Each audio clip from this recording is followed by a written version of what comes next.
West Virginia Attorney General J.B. McCuskey is asking the NCAA to provide explanations for their selection process for the NCAA men's basketball tournament. He joins us via telephone. J.B., thank you for calling in this morning. You're on the show with my co-hosts Matt Miller and Jonathan Bodwell as well. Hey, guys. How is everybody?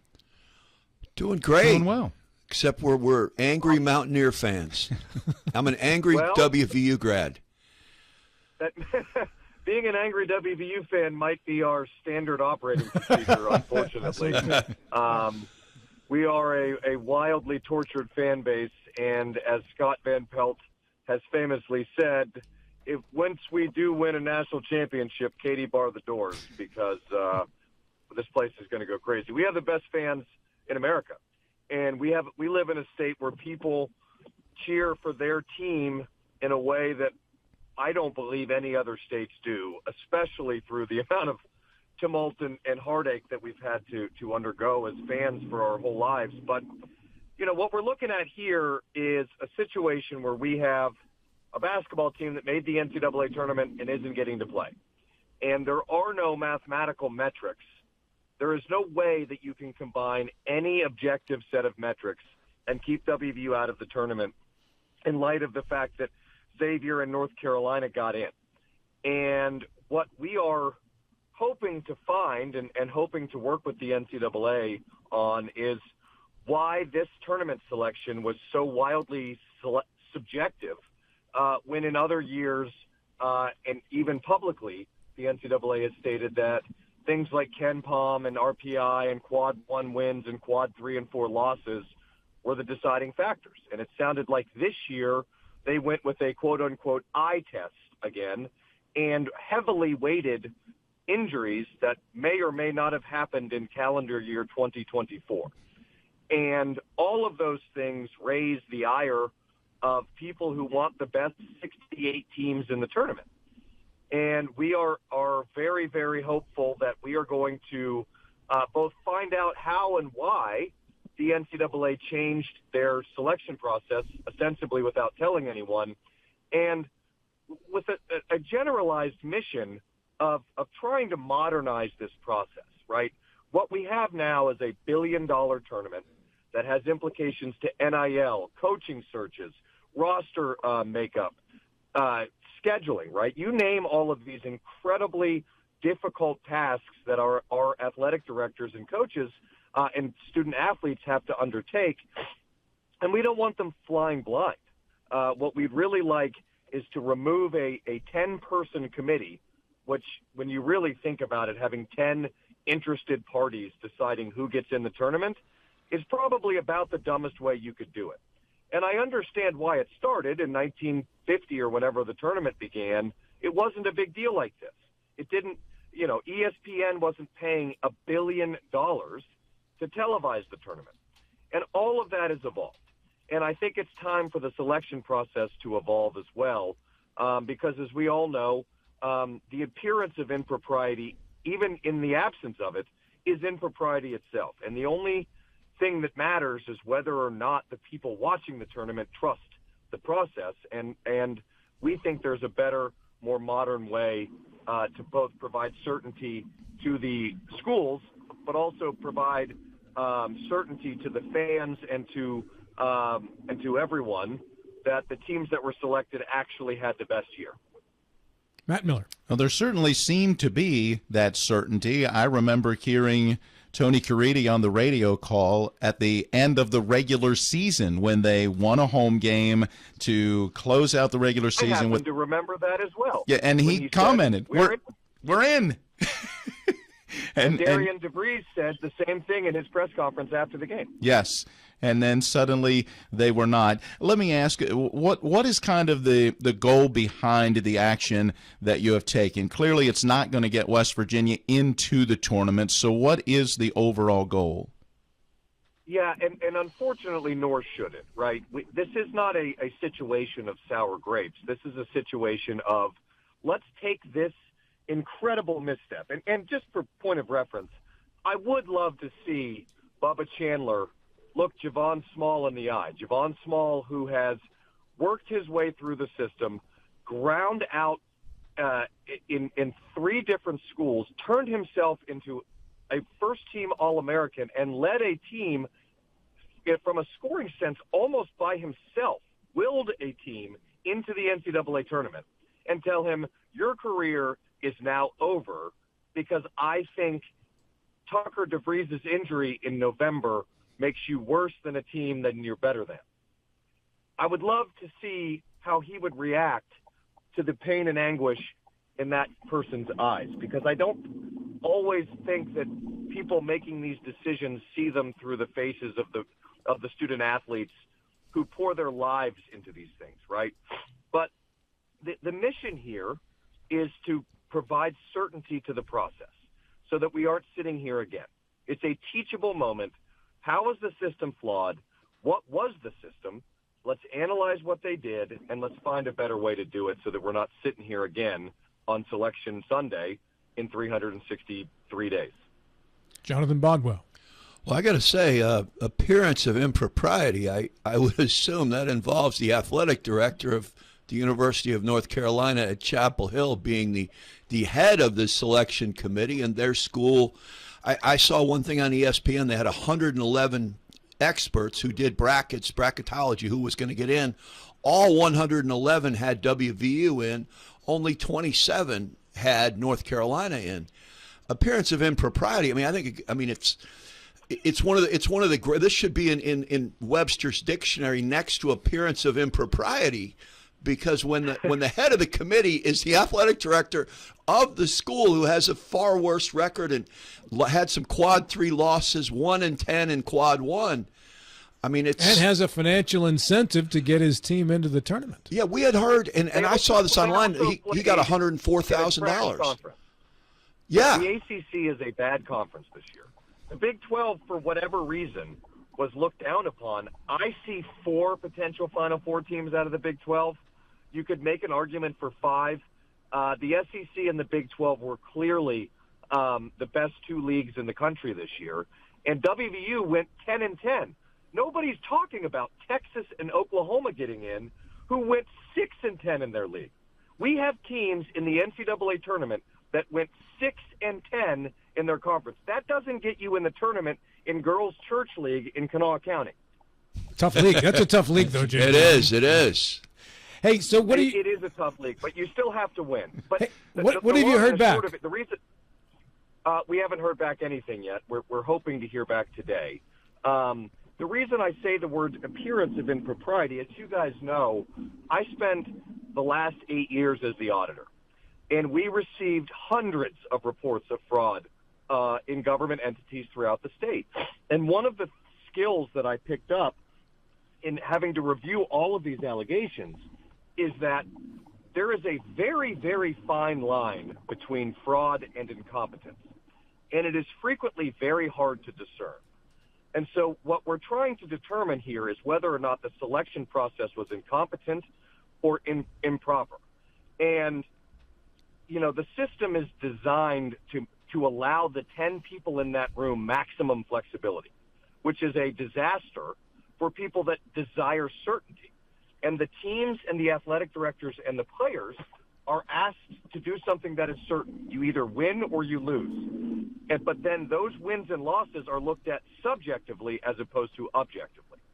And so the reason I say appearance of impropriety is that when people make allegations of fraud or improper behavior in the government context, it doesn't always matter for a very long time whether it's true, because the mere allegation and the mere appearance of impropriety causes those around it to lose faith in the system. And so whether or not there was an improper behavior or whether or not this was incompetence is kind of irrelevant to the average college basketball fan, because all they're looking for is for trust in the system. And that's what we're hoping to restore here. And that's what we're hoping to sort of push the NCAA into. It is sort of interesting that little old West Virginia, the place without any internet, is asking the NCAA to modernize its procedure, start to use artificial intelligence, start to use real data metrics, and start to make this process modern in a way that respects the grandioseness of this tournament. JB, I know you have to get going. Is the NCAA selection I've got a couple more minutes if you guys are good. All right, the NCAA selection committee, are they even obligated to respond to your request? They are not obligated to respond to our letter. That is about as much as I can say about that. There would be ways in which we could oblige them to answer, and we're very, very hopeful that we won't have to go down that path. Are you committed to going down that path if you have to? I am committed to finding answers to this problem while maintaining a professionalism that respects the NCAA's role in all of this. You know, there are thousands and thousands and thousands of student athletes who are doctors and lawyers and engineers and architects all throughout this country because the NCAA created a system where students could go to college and play sports, which is something that we need to respect in total. And but if the same level of respect is not shown to us, and our requests are summarily refused and dismissed, I'm willing to do about anything I need to do to find out what this process is, and to hopefully find a better group of people to pick these teams than 10 good old boy buddies sitting in a room smoking cigars, eating ice cream. Because, you know, if you really think about it, the best 10 people to do this would be the bookies at the 10 biggest casinos in Las Vegas. That's right? fair. 10 guys that were sitting in that room only watched one team all year, right? There are thousands of people across this country who know more about basketball because of gambling, right? They've watched every game. They know every single team's ins and outs. They can understand matchups, predict games within 3 points, right? Every week. But the system we have now is the worst one if you're trying to find the best 68 teams. But if the NCAA is trying to, if that's not their goal, which it may not be, then maybe it is right. Maybe their goal is to pick the 68 teams that those 10 guys want. I don't think that's what the fans want. I don't think that's good for the game. But if that is their goal, they should tell us. But it's pretty obvious that the system they have now does not achieve the goal that everyone thinks they're trying to achieve. Perhaps part of what they're trying to achieve is staying relevant, right? They're being talked about. Whether it's good or bad, at least you're being talked about. I don't think they like being talked about like this. I don't know, though, because look at the history of the NCAA, and they've had to defend themselves constantly over decisions that they make and the way that they conduct themselves in overseeing college athletics. Fair point. Yeah. Yeah, I think there is a lower boundary of all press is good press, and I think over the last 5 or 6 or 8 years, the NCAA has jumped the shark into the boundary of this is not a level of press that is good. Well, and, you know, when you go ahead, I'm sorry. I was going to say, and you also just have to look at the fact, if it's true, the gentleman from the University of North Carolina getting a $104,000 bonus for them making the tournament, I mean, is it possible if stuff comes out, if stuff goes one way or another, is that something that could rise to the level of fraud? So from what I understand, all of the athletic directors in the country essentially have that clause in their contract. And so could it be fraud? I mean, yes, it could be. But what it sounds to me like is a system that's designed to reward each other. And let's just assume for a moment, Rob, that you're sitting in a room with the Admiral, and you guys are making a decision, and if the decision goes one way, the Admiral gets $100,000, and if the decision goes the other way, the Admiral doesn't get $100,000. And he says, well, I'm going to go outside for 45 seconds while you make this decision, but here's a cart full of ice cream and some sandwiches. Remember how great of friends we've been for the last 20 years. He's getting my vote, baby. You tell me whether or not him sitting in the room physically with you is going to change the idea that you're making a decision about him. You would think. Not. Yeah. And if all of them have that clause in their contract, he wouldn't have even had to mention it to them that was going to be the result. It's cronyism at its best. JB, thank you for your time this morning, man. Yeah, I think, just real quick, what you just said is, when I was talking about earlier, there's a fine line between fraud and incompetence, and they look almost identical at the beginning of any investigation, right?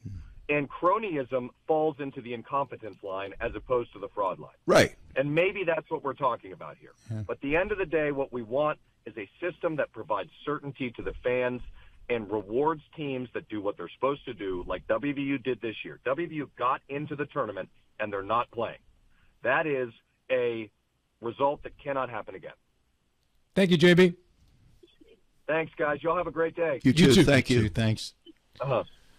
Appreciate JB making some time for us this morning. I sent him a text at 6-something o'clock, and hey, can you call us for a few minutes at 8:35? And he was gracious to accommodate us, and we appreciate that. Attorney at law Joe Ferretti. Whenever we have legal questions, we always bring Joe in for some top-notch consultation. Joe, the university isn't looking to stop the NCAA tournament. They're just looking for some information, which makes the request, I think, much more acceptable for the NCAA, if that's the right word to use here. So it's not like they're looking for an injunction to stop the tournament, but do they have a leg to stand on asking for more information, Joe?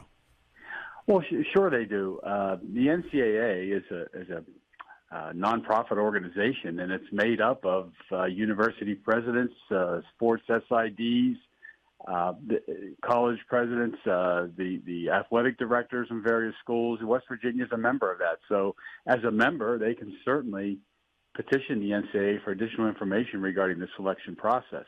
Now, are they going to get the answers that they want to hear? I doubt it very much. No one's going to cop to fraud or favoritism in the selection process. But, they have the right to get the information. But I'm sure, despite a lot of the bluster yesterday from the governor, there's not going to be any legal action that's going to upset the tournament or get West Virginia in the tournament. That ship has sailed. There's not going to be injunctive relief that the university is going to be able to get from a court to stop the process of the NCAA playing this tournament. So that program is going on starting tonight, and West Virginia, I'm sure, will make some noises about getting additional information about the selection process, but they'll be as successful as every other school, including schools that were left out of the college football playoff here back in the fall, or I'm sorry, the late fall, early winter. There's always teams that are aggrieved and want to complain about not getting included in the big dance. So it's not going to be like the high school football playoffs in West Virginia being postponed a week or two to get through all of this. No, that's not going to happen, Matt. And think about this, guys. For years, and we've done it in the Eastern Panhandle, you butt heads with the SSAC. And one of the things you learn quickly about the SSAC on a statewide basis is that it is made up of the member schools, the principals and athletic directors from the various high schools in West Virginia. So really analogous here to what is going on at the NCAA level. We see that in the state of West Virginia quite often. These governing bodies oftentimes make decisions that come into question. Various individual schools will squawk about it, but unfortunately it doesn't lead to much. Dylan, did you have a question? Can I play devil's advocate? Sure. Last night on my podcast that I do outside of work here, I had on Stephen Ruiz, college basketball and NFL writer for The Ringer, and we actually laid out the case of why North Carolina is in the tournament over West Virginia. For one, people use the quad one record for North Carolina of 1-12 very much against them, whereas WVU's is 6-10. Mm-hmm. If you look at quad two opponents, North Carolina was 8-0 versus 4-3 for WVU, which you do the math there. That puts WVU at 10-17 for quad 1 and 2 total versus North Carolina being 9-12, fairly comparable. And when Attorney General McCuskey said there are no objective ratings that show WVU to be worse, it's actually not true. KenPom rankings, North Carolina's 33rd, West Virginia's 53rd. West Virginia would have been the lowest team in the tournament with an at-large bid if they were put into the tournament in net ratings. UNC 36th, WVU 51, and North Carolina won their last 8 games of the season that were not against the number one team in the country, Duke, or I should say the national champion betting favorite right now, versus WVU has not been playing well over the end of the year, and their final game of the season was losing to a 3-17 in conference play Colorado Buffaloes team. All good points. Yep, all very good points. Yeah. Joe, we're seeing more and more of this now, not just at the high school level, of course, but at the NCAA level, where if you're not in, you're looking at it in another way, and that's usually some type of legal way. Has there been any success in regards to these legal challenges? Not really, Rob. Look, the system by its design is subjective. I heard Attorney General McCuskey say, hey, we want objectivity, we want data analytics, we want all that to go into this process. But it's 6, 8, 10 people sitting in a room and making decisions. And in some respects, it's subjective. And you can look at it subjectively in this case. North Carolina is a national brand. West Virginia is not. The NCAA is in this to make some money in this tournament. They want eyeballs on television, and everybody's going to conclude that North Carolina is going to be bringing more eyeballs to television than West Virginia. It's just the nature of what these teams have done in the past. So it's hard to escape that. It's the same for football.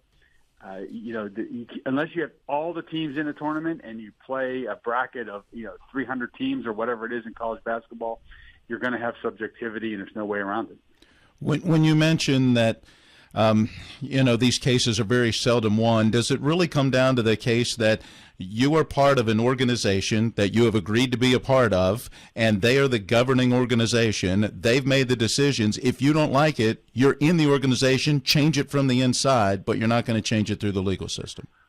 Well, that's a good summary. Now, the NCAA has taken it on the nose quite often when they're challenged in court. We can see that with the NIL and the money paid to the athletes, the student athletes here. The NCAA member institutions did not want that.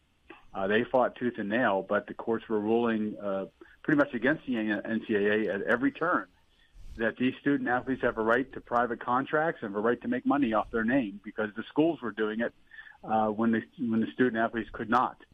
So there are challenges that are successful against the NCAA, but when it comes to this tournament that the NCAA runs, they organize, they put together, from stem to stern, it's pretty tough to get any kind of redress if you're left out of that tournament. Well, it's just having the athletic director of North Carolina as the head of the committee just makes it smell bad and creates the appearance of impropriety, whether there is any or there isn't. We're not in, and I personally am not going to watch the tournament this year. Joe, thanks for your time this morning. Much appreciated. Okay, fellas, have a good show. You too.